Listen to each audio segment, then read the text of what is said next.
Hey everyone, Pugs here with two new reviews for y'all. Today I'm covering Mermaid Man and Barnacle Boy 4 and Doing Time. Usually I have a little bit to say about the episodes to come, but this time around I really have nothing to say before getting into these reviews. So, as always, I'm gonna quickly say thank you to everyone watching, liking, commenting, all of that, you already know what it is.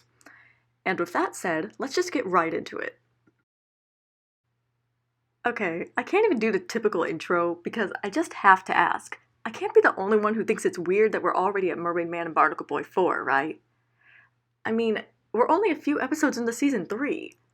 Something SpongeBob predicted the MCU. Am I right? Okay, I'll start for real now. So, Mermaid Man and Barnacle Boy 4 is not my favorite entry in the Mermaid Man and Barnacle Boy series, but I don't really think of it as my least favorite. Well, that's kind of a lie. I have it tied for my least favorite with the first one. Was that hearsay? Are there even unpopular opinions when it comes to these 6 episodes? Well, I'm getting off topic. Let me get back on it. And while I'm at it, let me just start talking about the episode properly. I like how this episode begins. Barnacle Boy and Squidward's argument is hilarious. It's great to see these two characters interact since we hadn't really seen that before. Which also reminds me that we haven't really seen Mermaid Man or Barnacle Boy interact with any characters outside of SpongeBob or Patrick, at least up to this point. Barnacle Boy and Squidward going at it makes me think of SpongeBob and Patrick doing the same in the Fry Cook games, so that's yet another reason why I like this short little interaction. Following this shade-throwing session, SpongeBob finds out that Mermaid Man is at the Krusty Krab, and I love his excitement here. It's cute while also being kinda terrifying. The bit where he literally comes through the wall is so freaking funny, and I love how it looks visually. 3D in SpongeBob SquarePants always looks a bit odd, but I think it works well in this episode. Unfortunately for SpongeBob, the heroes are just about tired of him, so they're sprinting out the restaurant faster than superhero movies are tanking at the box office. I crack myself up. And am I wrong? No, I'm not. Moving on. SpongeBob straddles the child-adult line wonderfully in this episode. A significant chunk of Mermaid Man and Barnacle Boy 4 takes place while SpongeBob is working, but he's of course he's spending much of that time playing with Mermaid Man's belt like a child with a new toy. Though, given that bullshit-ass law that Florida just passed, maybe we'll be seeing a return of widespread child labor in the United States. Not that that wasn't already a thing for many kids. Yeah, okay, I'll get off the soapbox now. Anyway, seeing SpongeBob mess around with the belt is entertaining enough, and I really like how all the small stuff looks in the kitchen. Like, the paintings are really good, like always. Things start getting pretty funny once Squidward enters the situation and finds himself shrunk. The whole scene of SpongeBob trying to turn him back to normal is hilarious, with great visual jokes and amazing voice acting from Roger Bumpus. I love that we as viewers are left to guess after a certain point just what the hell this belt is doing to poor Squidward. I'm especially thinking of the moment where he makes that weird choking noise. I can already see the miserable kind of haters calling this a Squidward torture episode, and I don't care. Honestly, I don't even think that phrase applies for the majority of episodes it's used for, but that's a conversation for another time. For another episode that is more agreed upon to be full of Squidward torture. Anyway, if you even want to call this Squidward torture, for me it's funny as hell. So call me a sadist all you want, but then don't catch me hearing you say you enjoy slapstick, you know? The electric beginning of this episode starts to fade a bit once we get to the middle section with Patrick. I do enjoy some of the shenanigans in this scene, such as Patrick mistaking Squidward for an action figure, the ever-iconic Wumbo lines, and Squidward's curious musings of whether a fall from that height would kill him. But overall, the scene is kinda meh. I don't really laugh at any point except for the last thing I said about Squidward, mostly because that passive existential thought was a bit of whiplash that generated a kind of startled laughter from me that I've talked about before. And yes, this means I'll come right out and say it. Wumbo has never really made me laugh. I think it's absurd, sure, I'll give it that. Wumbo is such a random word that doesn't exist, and is so very Patrick. But, it's not really funny.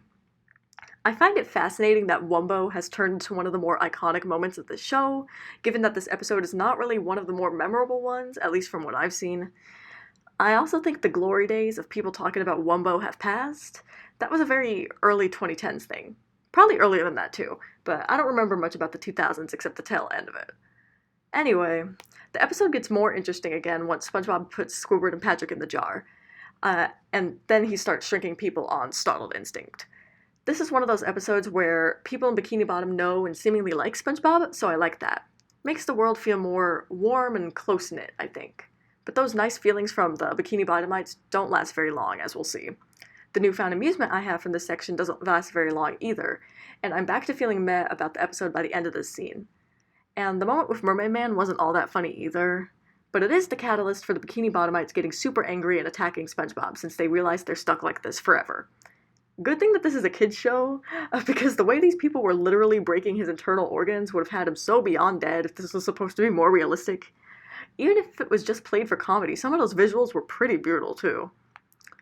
Thankfully for SpongeBob's internal organs, he comes up with a solution, one that makes me think of Sandy, SpongeBob, and the Worm for whatever reason. I think maybe it's because the whole doing something to Bikini Bottom as a solution to a problem, even though the actual solutions themselves are pretty different. But anyway, shrinking the town is a decent solution that ends on a funny note when Plankton shows up, much bigger than a town. Every time I watch this episode, I choose to ignore this blatant size inconsistency, considering that all the shrunken characters were about Plankton size until they were put in the jar.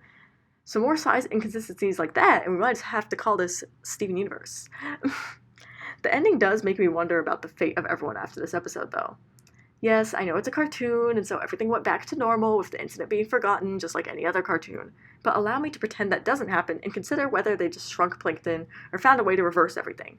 Maybe even Plankton helped with that, being the tech genius he is, which also means that Sandy should be able to help too. Yeah, it's basically a staple of my reviews at this point that I overthink SpongeBob SquarePants. It's what I do. I mean, I am sitting here for 6 to 7 minutes reviewing a single episode. We can't be very surprised. Summing everything up, Mermaid Man and Barnacle Boy 4 is a perfectly fine episode of this show. It's certainly not bad, and it's pretty decent. It gets dull more than once, which makes it lose points with me, but it does have some funny and enjoyable moments, which saves it from being in the okay tier. Which is why it's being put in my good tier, where it comes in with a score of 7.3 out of 10. Coming up next, we've got an episode that I keep mixing up with Life of Crime because of their somewhat similar episode titles and title cards. I'd say that I probably like Doing Time a little more though, or at least kind of. Life of Crime has higher highs, but it also has lower lows in this episode. In other words, this episode is more consistent. So let's talk about it. Doing Time starts off nice and action-packed with SpongeBob once again driving like a maniac. I really love how this episode begins in medias res, or in the middle of the scene/narrative for those unfamiliar with the term. I think it's a great way of getting us viewers interested in what's going on in this episode very quickly. It's just a plot device I like in general, whether it be in the form of how this episode does it, or a flash forward that shows like how to get away with murder I'm known for. I'm gonna link the TV tropes page for this storytelling device in the description because I love plugging TV tropes whenever I can. That's seriously one of my favorite websites. Anyway, this action sequence is fun to watch, and I love how the happenings in Bikini Bottom are just so conveniently occurring to make the scene even more ridiculous. That's one of my favorite sources of comedy. In some shows, it would feel contrived for a city to be opening an unfinished bridge at the exact time that SpongeBob is taking a driving exam, and for a rest home to be having all of their citizens wearing white clothes, but in this show it's just funny. Probably because it's less a deus ex machina, oh my god, that was kind of embarrassing, and more a comedy of errors. But anyway, Mary Jo Catlett is just so good in this sequence, and in this episode as a whole. In Mrs. Puff's screams, you can tell that the poor woman is terrified, as she should be, considering that SpongeBob sends them careening off a bridge and whatnot. I like that the police are also chasing SpongeBob and Mrs. Puff in this scene, and that they follow off the bridge too because it's funny. Another short tangent, but one of my favorite scenes in an action movie, that's worth its salt at least, is a chase scene. I love chase scenes. That's one of the reasons I love Fast and Furious movies so much. I'm also a big fan of Mission Impossible and John Wick and The Equalizer, but Fast and Furious is a special kind of mindless. Okay, back to the episode. The end result of this car chase is the fruit punch bursting into the nursing home, which is almost morbid in some ways, and I have to ask, a question I frequently ask if we're being honest. Were the riders smoking something? Who comes up with a giant truck of fruit punch being hit by multiple cars, falling over and bursting into a nursing home? Such an interesting turn of events. Though I suppose we should stop assuming that pure creativity can only be the result of chemical enhancement. Anyway, whatever the writing processes was or were, it left us with the pretty funny scene of the fruit punch tearing through the building on the one day that everyone is wearing white clothes. So rip them, I guess. For some reason, this reminds me of the Ninjago episode where Lloyd put a red sock in the wash and made Zane's gi pink. Oh, the memories. One last thing on this scene, but it features two of my favorite background characters, Fred, who's minding his business, and Tom, my androgynous king. So that's a win for me. You know, I wonder what happens in real life when student drivers commit something like vehicular manslaughter or reckless driving during a driving test. Would the student be charged? Or the driving instructor? I mean, I think the student driver would definitely be charged, but perhaps it wouldn't be as harsh as a licensed driver. And I wonder if the instructor gets any kind of punishment at all. Interesting things to consider. Can you tell that my ADHD was really showing when I wrote the script? Yeah, this has nothing to do with my review of the episode, but y'all know I love my tangents, so I'll put the sticker up a second time and just go on about my business. So, Mrs. Puff ends up going to jail because in Bikini Bottom, it's the driving instructor who bears all responsibility. And as it turns out, she actually really likes it there. I suppose when you've been driven to the brink of insanity by your unteachable student, you'll take any opportunity to get away from them, even the stony lonesome. On the outside, though, SpongeBob is worried about Mrs. Puff. SpongeBob and Patrick are pretty wholesome in this episode, wanting to break Mrs. Puff out of prison because they don't think she should be there. Well, SpongeBob thinks that way. Patrick is simply a ride or die. As the episode goes on, Doing Time proves itself to be a master of cutaway jokes. We have a cut to Mrs. Puff enjoying life in jail when SpongeBob is lamenting her fate, and we have the other, more famous cutaway accurately depicting a life in the capitalist system. I mean, the boring everyday life of a random fish, meant to represent life in the real world. This joke especially is one for all ages to enjoy, and is yet another piece of evidence I'm adding to my pile of the SpongeBob SquarePants' anti-capitalist evidence. Okay, no more tangents now, I promise, for the rest of this review. So, the ways that SpongeBob and Patrick try to break into jail are hilarious. I think the bank robbery has to be my favorite part, which actually, that reminds me of the video from the ever-iconic Panchito Matrix. I'll link that in the description.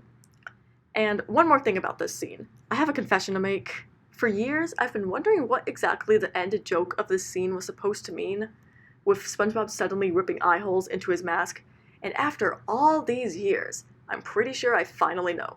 You see, I have chronic overthinking syndrome, which means I took this joke that is very self-explanatory and tried to think of a whole explanation for it. It's just a funny moment to show SpongeBob's realization that he and Patrick completely failed. And see, now that I've explained it, I'm sure it's not funny anymore. But that's what I do. I explain the joke. This should be a lesson that I stop overthinking the show, but y'all know more than anybody that just won't happen. Alright, we're nearly to the end. Let's do it. I love how SpongeBob and Patrick's attempts to talk to Mrs. Puff end with other people thinking she's going crazy. The chili scene is especially hilarious to me. I love how Mrs. Puff has finally found her people in prison. It's kind of wholesome, to be honest, even if played for laughs. Unfortunately, Mrs. Puff's enjoyment does not last for long, as SpongeBob and Patrick keep terrorizing her with their good intentions. Again, Mary Jo Catlett does such an excellent job in this episode with Mrs. Puff's delirium and desperation. It gets so bad that when she's thrown into solitary confinement, she's relieved. At least, until the whole thing turns out to be SpongeBob, and it's revealed that this has all been one mass hallucination. Quite the imagination Mrs. Puff has. And I like how in the end, nothing about this episode is explained. Like, we get all the weird loops that make no sense at all, and eventually Mrs. Puff gets tired of it. I really enjoy Doing Time, and clearly it's an episode I have a lot to say about. But that's just because a lot of this episode triggers my overthinking self. So, yeah. I used to put this episode in my great tier before I went on this adventure of reviewing every episode, but when I did my written reviews, I knew that it deserved to be bumped up, because I see nothing wrong with this episode and it's hilarious. So that's why this episode is in my amazing tier, where it comes in with a score of 9 out of 10. Whew. Dear Lord, let me quickly end with some closing thoughts of mine. Yeah, I have no idea what exactly happened when I was writing up the script for my Doing Time review. The tangents just kept coming. And that was true of my original review, actually. I had like 3 different tangents in that thing. But I think that Doing Time just gives me a lot to chew on and think about. And y'all are lucky I managed to rein in the true tangent and soapbox moment, which would have been me talking about the prison industrial complex for at least 10 minutes. Hey, I've got a lot of opinions about the real world, and media reflects the real world. Yes, even SpongeBob SquarePants reflects the real world. But the exact ways in which it does so is not something I ever plan on getting into in depth about, unless I make a separate video about it. Or until my review of Sunbleached, whichever comes first. Let's just say that when I wrote my review of that episode, I had many, many thoughts. I'll link that review in the description if you're curious, though frankly, I am unhappy with how I reviewed that episode because I wasn't able to word well my criticisms or thoughts. But hopefully what I do have there is enough to get the gist. Alright, I think I'm just gonna end the review here. I've been talking so much and I record these videos in basically one take, so I want to get some water now. I'll see y'all in the next review.